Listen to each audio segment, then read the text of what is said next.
لو اولادك ما بياكلوش البيض بعد الفيديو ده، انا اوعدك ان هم هياكلوا البيض وهم كلهم سعاده. وصفه النهارده زي ما احنا شايفين بيتشم النسيم بالوان جميله جدا مبهجه، وكمان الوان طبيعيه مش صناعيه، كلها من حاجات طبيعيه موجوده عندك في البيت. يلا بينا نشوف الطريقه والخطوات، وخلي اولادك تشارك معاكي في الوصفه. النهاردة هنعمل بيت شم النسيم كل سنة وانتم طيبين بمواد طبيعية 100%. كل الخامات اللي استخدمتها طبيعية 100%.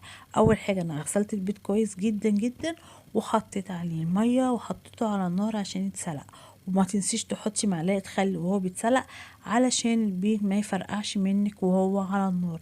الوصفة دي اعتمدوها، خطيرة جدا. واحنا بنسلق البيض هنبتدي نحضر المواد الالوان بتاعتنا، وهي انا استخدمت البنجر، بنجرية صغيرة جدا جدا، هقشرها وهبشرها بالمبشرة ناعم، وهحطها في مية على النار تغلي علشان ياخد المية المغلية بتاعتها اللي لونها احمر غامق. عايزة اقول لكم وصفات جميلة جدا جدا جدا.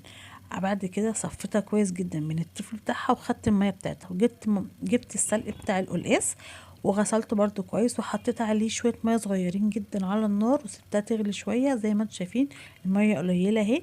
وهبتدي اضربها في الكبة او الخلاط عشان تديني كده ايه سائل كريمي شوية ولونه اخضر غامق زي ما انتم شايفين.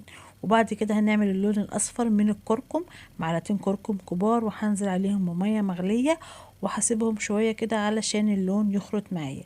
وعايزه اقول لكم عشان نثبت الالوان بتاعتنا مهم جدا جدا هنضيف لكل لون معلقه من الخل.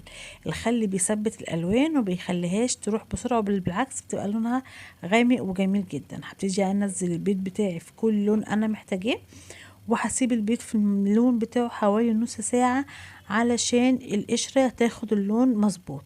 وعايزه اقول لكم الطريقه دي ممتازه ممتازه ممتازه، وكلها الوان طبيعيه زي ما انتم شايفين. مش هتحتاجوا تشتروا الوان صناعيه، بل بالعكس امنه جدا للولاد. خلوا الولاد تشارككم في الوصفه علشان يحبوها. كل سنه وانتم طيبين، يا رب ربيع سعيد عليكم حبايب قلبي، ومتشكره جدا لدعمكم ليا. اتمنى الفيديو لو عجبكم تشتركوا في القناه، ولايك وشير لو عجبكم الفيديو حبايبي. متشكره جدا على المشاهده، وكل سنة وانتم طيبين. باي باي.